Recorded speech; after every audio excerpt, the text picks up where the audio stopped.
નવમું અને 10મા પ્રકરણની આપણે વાત કરી દીધી. બંને પ્રકરણોની અંદર તમારો 2 ચેપ્ટર મળીને કુલ 19 માર્કનો બોર્ડની અંદર પૂછાય છે. 19 માર્ક 4 માર્કનો સવાલ આ 2 ચેપ્ટર મળીને 101% આવે છે. તમારા 6 સવાલ 4 માર્કના હોય છે અત્યારે આ બોર્ડની એક્ઝામમાં, અને એમાંથી રેન્ડમલી તમારે કોઈ પણ 4 લખવાના હોય છે. એટલે તમારા માટે ગોલ્ડન ઓપોર્ચ્યુનિટી છે કે તમારે એક એચએફ કરવાની હોય છે. ખાલી તમારે મહેનત જે કરવાની છે MCQ ની છે. MCQ ની પેપર તમને એક નથી આપ્યું, 9મા ચેપ્ટર મેં કાઢીને આપ્યું છે, બરાબર? ત્યાં રહ્યો છે આપણે ક્યાં ક્લર્ક ઓફિસમાં જાય અને ત્યાં નીતિનભાઈને એમ કહે છે કે અમિત સરે MCQ ની પેપર માંગ્યું, ચેપ્ટર 9નું MCQ નું પેપર. ચાલો, તો આપણે 11મા પ્રકરણની અંદર, બરાબર, કે દ્વૈત સ્વભાવ, વિકિરણની દ્વૈત પ્રકૃતિ અને રેડિયેશન. તો આ જે પ્રકરણ છે એની અંદર બહુ ઓછી થિયરી છે, પણ એ કોન્સેપ્ટ સમજાવવા માટે મેં દરેકે દરેક ટોપિક તમને સમજાવેલા છે બોર્ડ ઉપર. બધી જ વસ્તુ, દરેક પોઈન્ટને આપણે થ્રુ આઉટ કર્યું છે.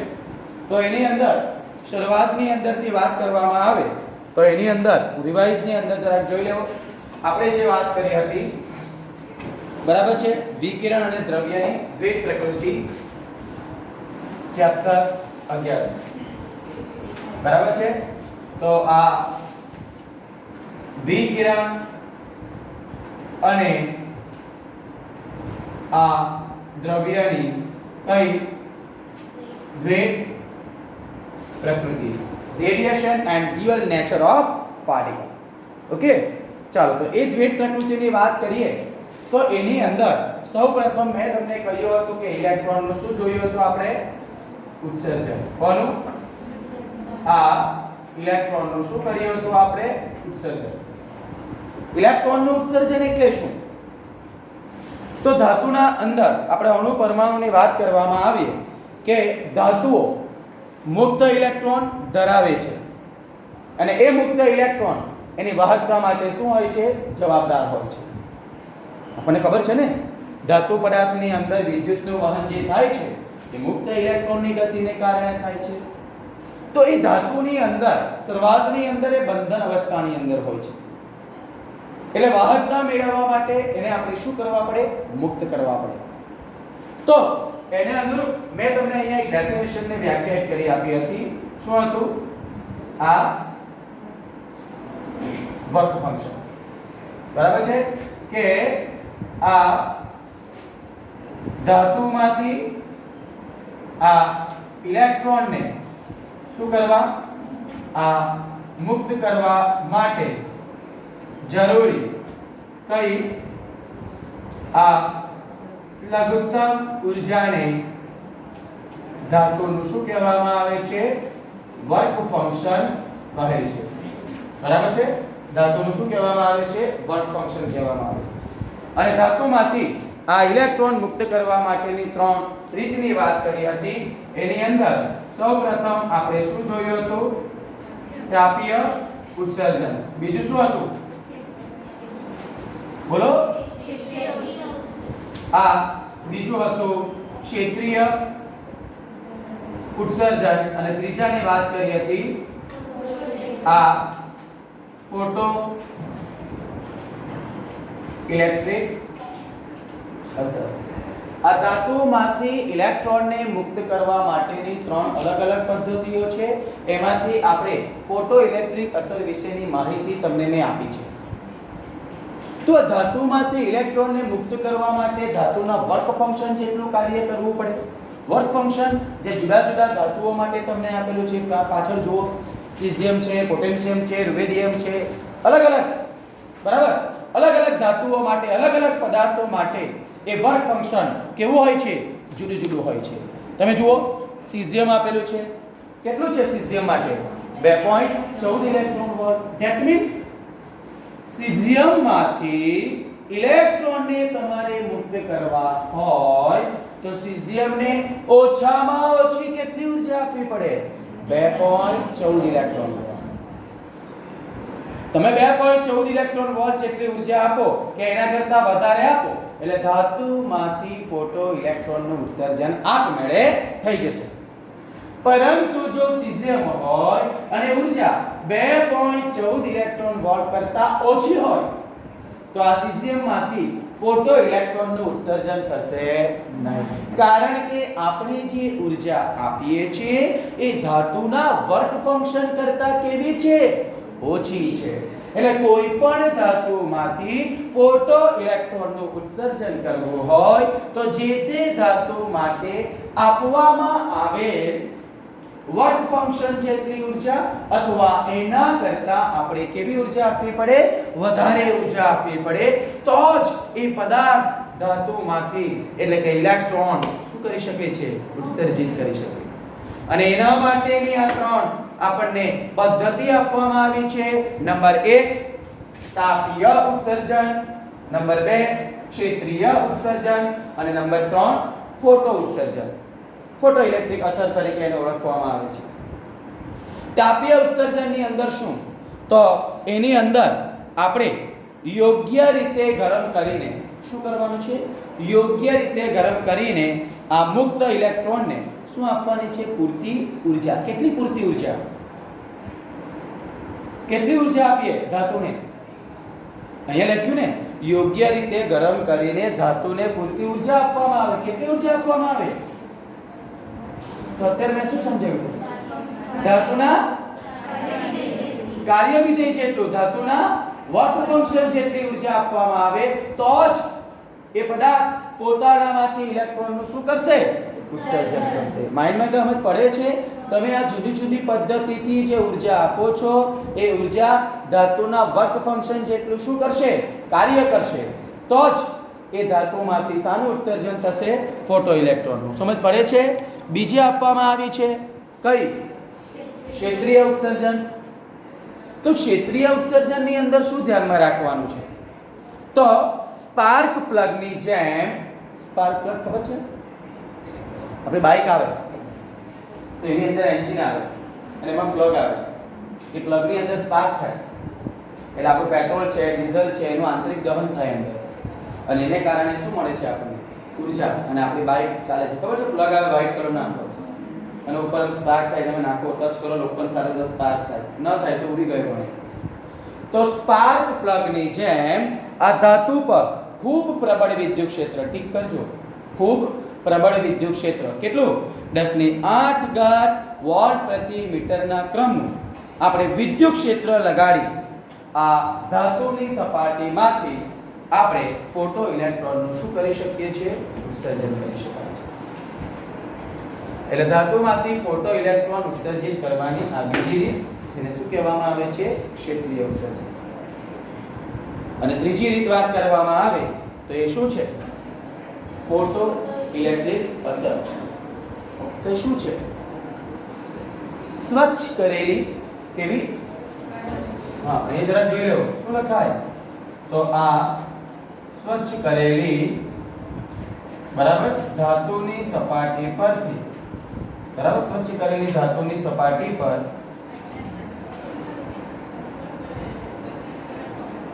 પૂરતી ઊંચી કેમ શું લખાવેલું છે?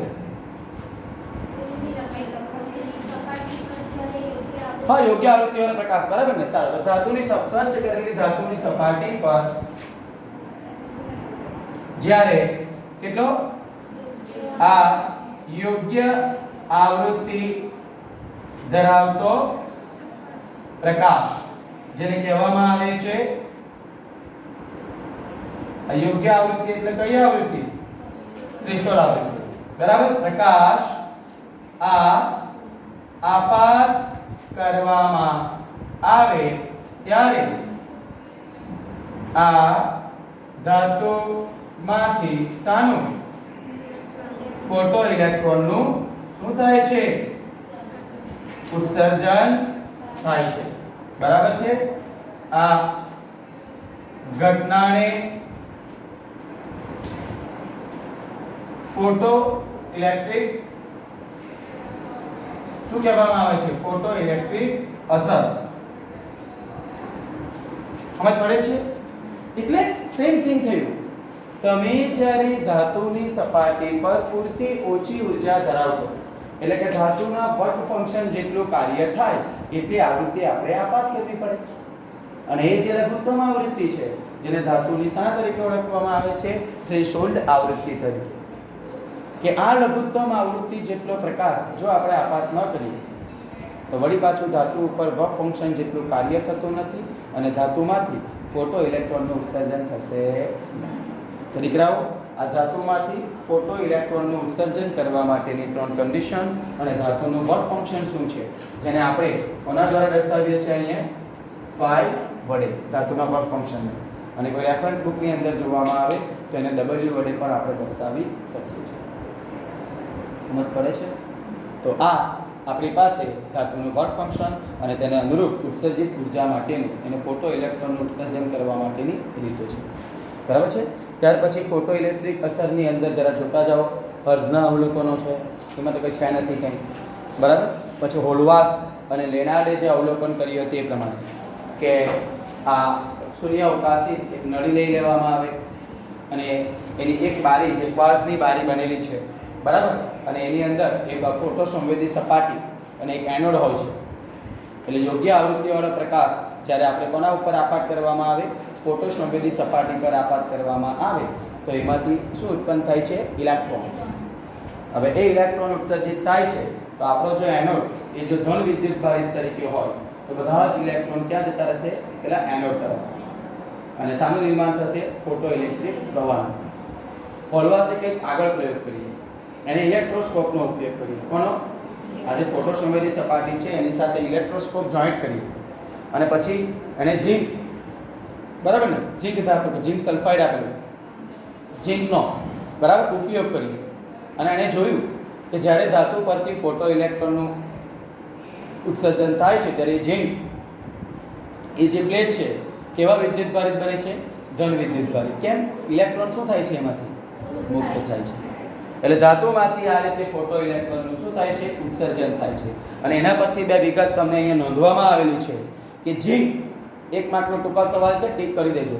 ઝિંક, કેડમિયમ, મેગ્નેશિયમ વગેરે જેવી કેટલીક ધાતુઓની સપાટીમાંથી ઇલેક્ટ્રોનનું ઉત્સર્જન કરવા માટે આપણે કોનો ઉપયોગ કરીએ છીએ? ટૂંકી આવૃત્તિવાળા કયા? અલ્ટ્રાવાયોલેટ પ્રકાશનો ઉપયોગ થાય છે. કઈ વાત કરી? ઝિંક, બીજું કયું છે? કેડમિયમ, અને બીજી કઈ ધાતુ? મેગ્નેશિયમ. તો એમાંથી આપણે ફોટો ઇલેક્ટ્રોનનું ઉત્સર્જન કરવું હોય તો એના ઉપર ટૂંકી આવૃત્તિ ધરાવતા અલ્ટ્રાવાયોલેટ પ્રકાશનો ઉપયોગ કરવામાં આવે છે. એક માર્કનો આ ટૂંકો સવાલ છે. અને એ જ પ્રમાણે આપણી પાસે આલ્કલી ધાતુઓ છે. કઈ આલ્કલી ધાતુઓ છે? લિથિયમ છે, સોડિયમ છે, પોટેશિયમ છે, સીઝિયમ છે અને રુબેડિયમ. આ બધી આલ્કલી ધાતુઓ એમાંથી ફોટો ઇલેક્ટ્રોનનું ઉત્સર્જન કરવું હોય તો દીકરાઓ આપણે એના ઉપર કયો પ્રકાશ આપાત કરવો પડે છે? દ્રશ્ય પ્રકાશ. તો જ ધાતુમાંથી શાનું ઉત્સર્જન થાય છે? આ ફોટો ઇલેક્ટ્રોનનું ઉત્સર્જન થાય છે. અને આ બધા જ પ્રકાશ સંવેદી દ્રવ્યો પર જ્યારે આપણે આ પ્રકાશ આપાત કરવામાં આવે છે ત્યારે આ ફોટો ઇલેક્ટ્રોનનું શું થાય છે? ઉત્સર્જન થાય છે. એટલે ધાતુમાંથી આ ફોટો ઇલેક્ટ્રોન ઉત્સર્જન કરવા માટેની જે આપણે પદ્ધતિની વાત કરી છે જેને ફોટો ઇલેક્ટ્રિક અસર તરીકે ઓળખવામાં આવે એ લેનાર્ડ, હોલવાસ, હર્ટ્ઝ જુદા જુદા વૈજ્ઞાનિક લોકોએ શું કર્યો છે? પ્રયોગ કર્યો છે અને પોતાના પ્રયોગના શું આપ્યા છે? તારણો આપ્યા છે. બરાબર? આટલું જરાક સમજી લો. આગળ જઈએ. તમારે કંઈ તકલીફ હોય તો તમે પૂછી શકો છો. ચાલો, હવે આ ધાતુમાંથી જે ફોટો ઇલેક્ટ્રોનનું ઉત્સર્જન આપણે કરીએ છીએ, આ ફોટો ઇલેક્ટ્રિક અસરની આપણે જે વાત કરીએ છીએ એમાં મેં તમને અહીંયા સમજાવ્યું તે પ્રમાણે આ આપણી ડિસ્ચાર્જ ટ્યુબ છે કહેવામાં આવે, આ ક્વાર્ટઝ બારી બિંદુ કહેવામાં, બરાબર છે ને? આ રીતે હોય આ આપણી ઉત્સર્જક સપાટી જેના પર ફોટોનનું શું થાય છે? આપાત થાય છે. અને આ S એટલે કે ફોટો સંવેદી સપાટી અહીં શું લખ્યું છે? A. અને એનું જોડાણ નીચે તમને કન્સ્ટ્રક્શન કરીને આપ્યું છે. તો અહીંયા આ ક્વાર્ટઝ બારીમાંથી બનેલો, બરાબર, ક્વાર્ટઝ બારીમાંથી આપણે અહીંયા આપણું આ સોર્સ છે એમાંથી યોગ્ય આવૃત્તિ વાળો પ્રકાશ ક્યાં આપાત થાય છે? ફોટો સંવેદી સપાટી પર. અને આપાત થાય છે તો એની અંદર શાનું ઉત્સર્જન થશે? આ ઇલેક્ટ્રોન. હવે જ્યારે આ ઇલેક્ટ્રોનનું ઉત્સર્જન થાય છે ત્યારે આ A જો ધન વિદ્યુત ભારિત તરીકે હોય તો બધા ઇલેક્ટ્રોન ક્યાં જતા રહેશે? A ઉપર. અને ધીરે ધીરે આ ઇલેક્ટ્રોન આ ફોટો સંવેદી સપાટી પરથી A તરફ જ્યારે સ્થાનાંતર કરે છે ત્યારે શાનું નિર્માણ થાય છે? ફોટો ઇલેક્ટ્રિક પ્રવાહનું. બરાબર. અને ધીરે ધીરે આને વિદ્યુત સ્થિતિમાન વધારવામાં આવે તો એનું આકર્ષણ બળ પણ શું થવાનું? વધતું જવાનું. અને વધારે ને વધારે ફોટો ઇલેક્ટ્રોન આ A તરફ શું થશે? આકર્ષાય છે. ક્યારે? આ ફોટો સંવેદી સપાટીમાંથી ફોટો ઇલેક્ટ્રોનનું ઉત્સર્જન તો થવાનું. અને ત્યારે આ A કઈ તરીકે, કઈ પ્લેટ તરીકે વર્તે? ધન પ્લેટ તરીકે. પરંતુ એ જો ઋણ વિદ્યુત ભારિત પ્લેટ તરીકે વર્તે તો શું થાય? તો આ ઇલેક્ટ્રોન અને ઋણ વિદ્યુત ભાર એ પણ ઋણ વિદ્યુત ભારિત છે એટલે બેની વચ્ચે શું થશે? અપાકર્ષણ.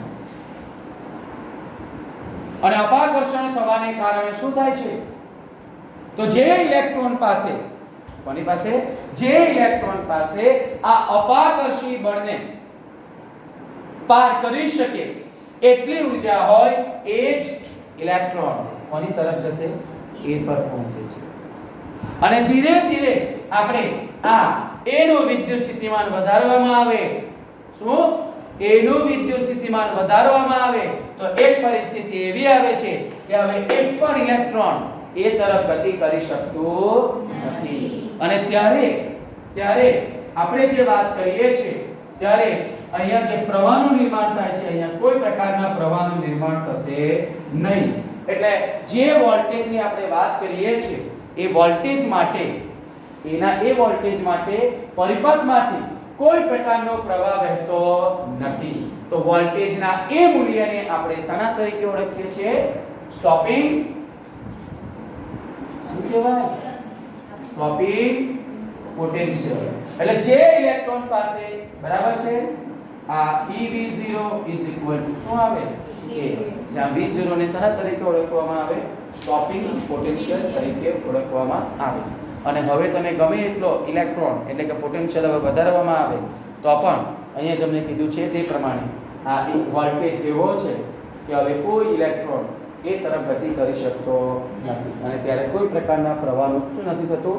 નિર્માણ થતું નથી. અને ત્યારે તમને વાત કરી હતી કે તમે જુદી જુદી આવૃત્તિવાળા શું લેવો? જુદી જુદી તીવ્રતા ધરાવતા શું લેવો? પ્રકાશનો ઉપયોગ કર્યો. શું? જુદી જુદી તીવ્રતા ધરાવતા. પરંતુ જો તીવ્રતા બદલવામાં આવે તો પણ એ દરેક માટે એ ધાતુને અનુરૂપ સ્ટોપિંગ પોટેન્શિયલનું મૂલ્ય બદલાતું નથી. એટલે એના પરથી તમને બે મુદ્દાની વાત કરવામાં આવેલી છે કે આપાત વિકિરણની આપેલ આવૃત્તિ માટે ઠીક કરજો 391 પાના ઉપર આપેલ આપાત વિકિરણની આપેલ આવૃત્તિ માટે સ્ટોપિંગ પોટેન્શિયલ તીવ્રતા પર આધાર રાખતો નથી. બરાબર છે. અને ફોટો ઇલેક્ટ્રોનની જે મહત્તમ ગતિ ઉર્જા છે એ પ્રકાશની આવૃત્તિ અને ઉત્સર્જક પ્લેટના દ્રવ્ય પર આધાર રાખે છે, પરંતુ તીવ્રતા ઉપર આધાર રાખતો નથી. તીવ્રતા વધારવાથી, તીવ્રતા બદલવાથી ફોટો ઇલેક્ટ્રોનની સંખ્યામાં ફરક પડે છે. ફોટો ઇલેક્ટ્રોનની, બરાબર ધ્યાનથી કાનને ખુલ્લા રાખીને સમજો કારણ કે MCQ છે. ફોટો ઇલેક્ટ્રોનની ગતિ ઉર્જા અથવા તો ઉર્જા તમારે ચેન્જ કરવી હોય તો એ તીવ્રતા ચેન્જ કરવાથી બદલાતી નથી. ઉર્જા એ દ્રવ્યની વાત કરવામાં આવે એ આવૃત્તિ ઉપર આધાર રાખે છે અને બીજું પ્લેટના દ્રવ્ય ઉપર આધાર રાખે છે, પરંતુ એ તીવ્રતા ઉપર ગતિ ઉર્જા આધાર રાખતો નથી. એટલે ગતિ ઉર્જાનો આધાર કોનો પર છે? તો આપાત કરવામાં આવેલા પ્રકાશની આવૃત્તિ. અને આપણે જે વાત કરીએ છીએ એ જે ઉત્સર્જક પ્લેટ છે એ કયા દ્રવ્યમાંથી બનેલું છે? એના ઉપર આધાર રાખે છે. એટલે ઉર્જા, ફોટો ઇલેક્ટ્રોનની ઉર્જા તીવ્રતા બદલવાથી બદલાતી નથી, પરંતુ કોની સાથે બદલાય છે? આવૃત્તિ સાથે. અને ઉત્સર્જક પ્લેટનું જે દ્રવ્ય છે એના ઉપર એ દીકરાઓ શું કરે છે? આધાર રાખે છે. સમજ પડી ગઈ? એટલે તમારે ફોટો ઇલેક્ટ્રોનની સંખ્યા કોના દ્વારા બદલાય? તો આવૃત્તિ બદલવાથી તીવ્રતા બદલવાથી બદલાય. પણ ઉર્જા બદલવી હોય તો શાના દ્વારા બદલાય છે? આવૃત્તિ બદલવાથી. બરાબર છે? તો આ જે વાત કરી હતી અને એના પરથી આપણે અગત્યના જે અવલોકનો તમને મેં ત્રણેય બતાવ્યા હતા એ તમે શાંતિથી જોઈ લો. કોઈ તકલીફ લાગતી હોય તો તમે પૂછી શકો છો. બરાબર છે?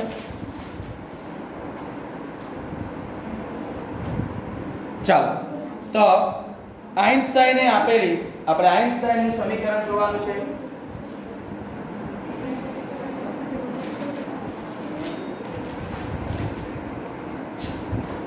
ચાલો, તો આઇન્સ્ટાઈને સમજૂતી આપેલી છે એની વાત કરી દઈએ. તો આઇન્સ્ટાઈને પોતે એક વાદ રજૂઆત કરી હતી. તો આઇન્સ્ટાઈનના એ વાદ અનુસાર ફોટો ઇલેક્ટ્રિક ઉત્સર્જન વિકિરણમાંથી ઉર્જાના સતત શોષણને કારણે થતું નથી. એવું કોણે કીધું? આઇન્સ્ટાઈન. આપણે એમ કે ભાઈ સતત ઉર્જાનું શોષણ કરે તો થાય, એવું નથી. વિકિરણ ઉર્જા અસતત એકમોની શું છે? બનેલી હોય છે. સતત જરૂર નથી, અસતત હોય તો આપણે કે વાંધો નહીં, ફોટો ઇલેક્ટ્રોનનું ઉત્સર્જન શું છે? થાય છે. એવી વાત કોણે કીધી? સમજ પડે છે? પહેલું વિધાન શું કીધું? આઇન્સ્ટાઈનના પોતાના વાદ અનુસાર ફોટો ઇલેક્ટ્રિક ઉત્સર્જન આ વિકિરણમાંથી ઉર્જાના સતત શોષણને કારણે થતું નથી, પરંતુ વિકિરણ ઉર્જાના અસતત એકમોની શું હોય છે? બનેલી હોય છે. જેને વિકિરણની ઉર્જાનો શું કહેવામાં આવે છે? ક્વોન્ટમ અથવા ફોટોન. બરાબર? જેને શું કહેવામાં આવે છે? આ વિકિરણની ઉર્જાનો શું? ક્વોન્ટમ અથવા શું કહેવામાં આવે? ફોટોન. અને અહીંયા આપણે કહી શકીએ છીએ કે દરેક ફોટોનની ઉર્જા કેટલી હોય છે? E બરાબર hf હોય છે. ચાલો, ધેરફોર આપણી પાસે n ફોટોન હોય તો n ફોટોનની ઉર્જા કેટલી થાય છે? nhf. સમજ પડે છે? આ આવૃત્તિના સ્વરૂપમાં જો તરંગ લંબાઈ હોય તો શું લખી દેવાનું? hc/λ. જે h બરાબર શું આવે? માઇન્ડમાં ઉતરે છે?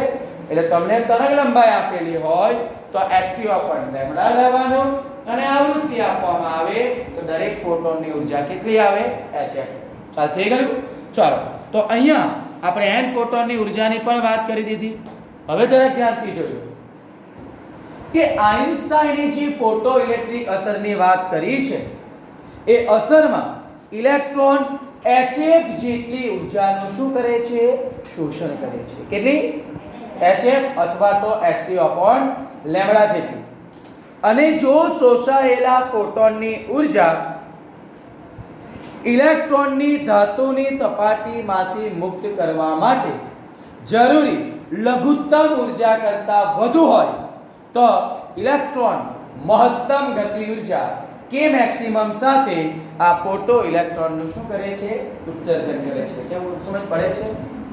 ધાતુની સપાટી પર ફોટો ઇલેક્ટ્રોન આપાત કરવામાં આવે એટલે એની ઉર્જાની અંદર જે વાત કરવામાં આવે એની ઉર્જા જે ધાતુ પર આપાત કરીએ છીએ એ ધાતુના વર્ક ફંક્શન અથવા જે આવૃત્તિ આપાત કરવામાં આવે છે એ આવૃત્તિનું મૂલ્ય થ્રેશોલ્ડ આવૃત્તિ કરતાં કેવું હોય? વધારે હોય. તો ઓબ્વિયસલી એ વધારે હોવાથી એ ઇલેક્ટ્રોન મહત્તમ ગતિ ઉર્જા પ્રાપ્ત કરે છે. એટલે અહીંયા મહત્તમ ગતિ ઉર્જા કેટલી? તો તમે ઉર્જા કેટલી આપાત કરી? પણ એમાંથી કેટલી ઉર્જા વપરાઈ જાય? 50 જેટલી ઉર્જા તો ઇલેક્ટ્રોન આ 50 જેટલી આપવામાં આવે ત્યાં સુધી તો ઇલેક્ટ્રોન કેવા છે? સ્થિર જ. પણ 50 કે એના કરતાં થોડી વધારે આપીએ તો ત્યાર પછી ઇલેક્ટ્રોન શું કરશે? ગતિ કરશે. એટલે hf જેટલી ઉર્જા આપો એમાંથી 50 તો ખાલી ઉત્સર્જન કરવામાં વપરાઈ જાય તો એને મહત્તમ ગતિ ઉર્જા કેટલી? hf માંથી તમારે શું બાદ કરવું પડે? 50.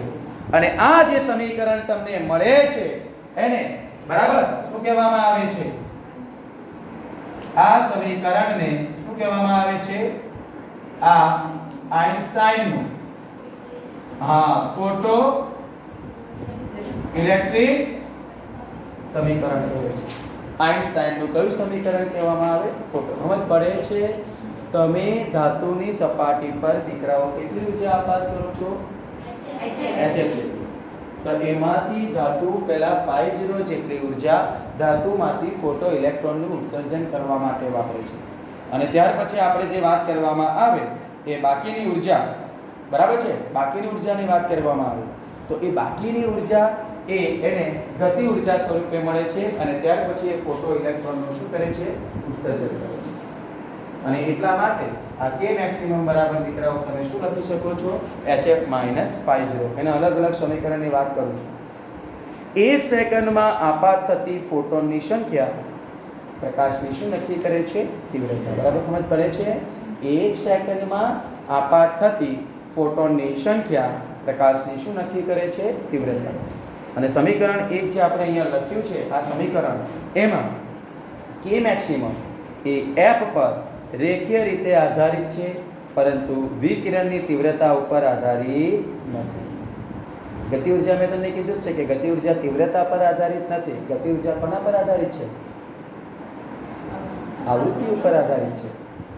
હા, તીવ્રતા વધારવાથી ફોટો ઇલેક્ટ્રોનની સંખ્યામાં વધારો થાય છે પણ એની ગતિ ઉર્જામાં કોઈ પ્રકારનો વધારો થતો નથી.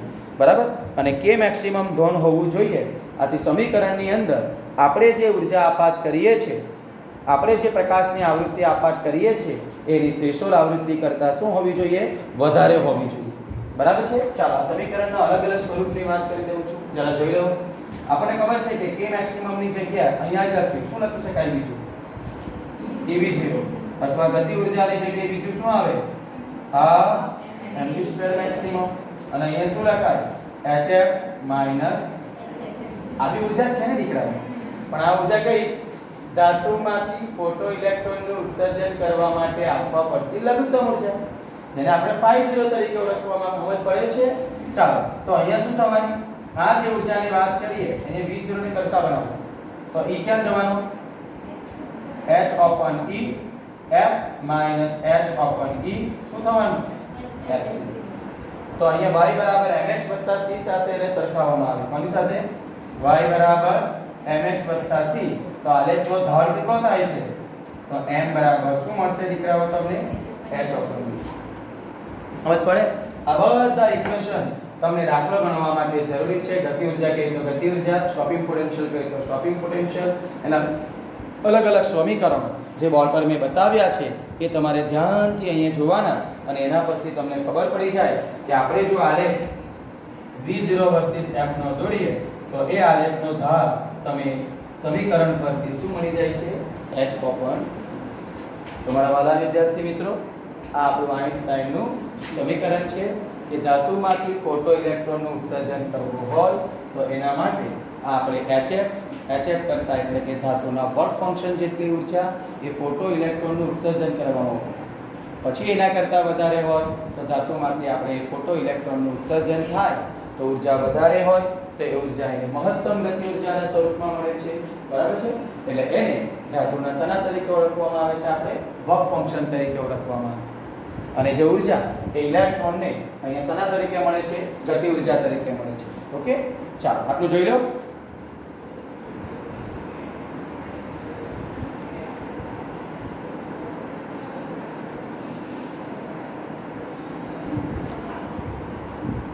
ચાલો દી બ્રોગલીનો અધિકર. બરાબર છે? અહીંયા આપણે કરીએ છીએ કોનો? આ બ્રોગલી નહીં, દી બ્રોગલીનો અધિકર હાઇપોથેસિસ કહેવામાં આવે છે. અને એના પરથી આપણે એ તરંગ લંબાઈનું શું મેળવવાનું છે? સૂત્ર મેળવવાનું છે. વિધાન સમજી લો. દ્રવ્યના ગતિ કરતા કણો યોગ્ય પરિસ્થિતિમાં, બરાબર છે? શું કહેવામાં આવ્યું છે? આ દ્રવ્યના આ ગતિ કરતા કણો આ યોગ્ય શું પરિસ્થિતિની વાત કરવામાં આવે તો એ યોગ્ય પરિસ્થિતિમાં તરંગ જેવી પ્રકૃતિ ધરાવતા હોવા જોઈએ. કેવી? યોગ્ય પરિસ્થિતિમાં કોના જેવી? આ તરંગ જેવી આ પ્રકૃતિ ધરાવતા હોવા જોઈએ. કારણ તમને અહીંયા આપવામાં આવ્યું છે. કારણ કે પ્રકૃતિ સમમિતિ ધરાવે છે. બરાબર છે? કારણ કે શું આ પ્રકૃતિ શું ધરાવે છે? સમમિતિ ધરાવે છે. દ્રવ્યના કેટલા સ્વરૂપ બતાવ્યા છે અહીંયા? તો બે કુદરતી સ્વરૂપો દ્રવ્ય અને ઊર્જા પણ સમમિતિ ધરાવતા હોવા જોઈએ. એટલે બે કુદરતી સ્વરૂપો કયા? બે કુદરતી સ્વરૂપો કયા? દ્રવ્યો અને ઊર્જા પણ આ સમમિતિ ધરાવતા હોવા જોઈએ. આ અધિતર્ક છે. દ્રવ્યના ગતિ કરે એના માટેની જ વાત કરેલી છે કે ભાઈ યોગ્ય પરિસ્થિતિમાં કોના જેવી? દ્રવ્ય છે, પણ પ્રકૃતિ કોના જેવી ધરાવે છે? કે દરેક વખતે નહીં, ક્યારે? યોગ્ય પરિસ્થિતિ. એટલે દ્રવ્ય કોણ સ્વરૂપી છે? તરંગ સ્વરૂપ પણ છે. તો એ જો સમમિતિ ધરાવતો હોય, કારણ કે પ્રકૃતિની સમમિતિ ધરાવે, તો આપણે એના પરથી કહી શકીએ છીએ કે કુદરતના બે સ્વરૂપો છે. કયા? તો એ પણ દીકરાઓ શું ધરાવતા હોય? સમમિતિ ધરાવતા હોય. એનો મતલબ દ્રવ્ય જો કણ અને તરંગ સ્વરૂપ ધરાવતો હોય તો ઊર્જા પણ કણ અને તરંગ સ્વરૂપ ધરાવી શકે છે. બરાબર છે? અને એના પરથી જો વિકિરણ દ્વૈત સ્વરૂપ ધરાવતો હોય તો દ્રવ્ય પણ દ્વૈત સ્વરૂપ ધરાવતો હોવો જોઈએ. અને દ્વિ બ્રોગલીએ એ દર્શાવ્યું કે p વેગમાન ધરાવતા કણની તરંગ લંબાઈ. કોણે? દ્વિ બ્રોગલીએ આપણે વાત કરીએ છે અહીંયા કે દ્વિ બ્રોગલીએ આ દર્શાવ્યું કે શું દર્શાવ્યું? p વેગમાન ધરાવતા તરંગની ઓકે આ કણની શું જોઈએ છે આપણને?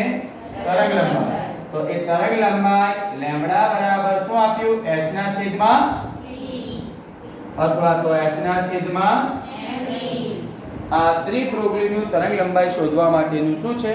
તરંગ લંબાઈનું સૂત્ર, જે આ ત્રિબ્રોગલીનું શું છે? તરંગ લંબાઈનું શું છે? સમીકરણ.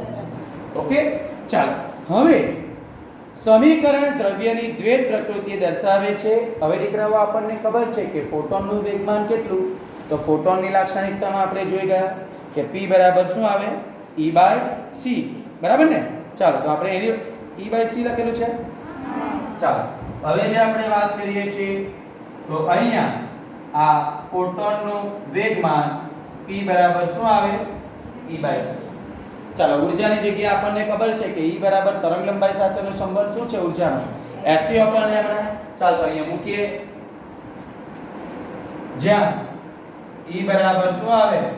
hc/λ. ચાલ તો અહીંયા શું થાય? hc/λc. એટલે આ શું મળી ગયું?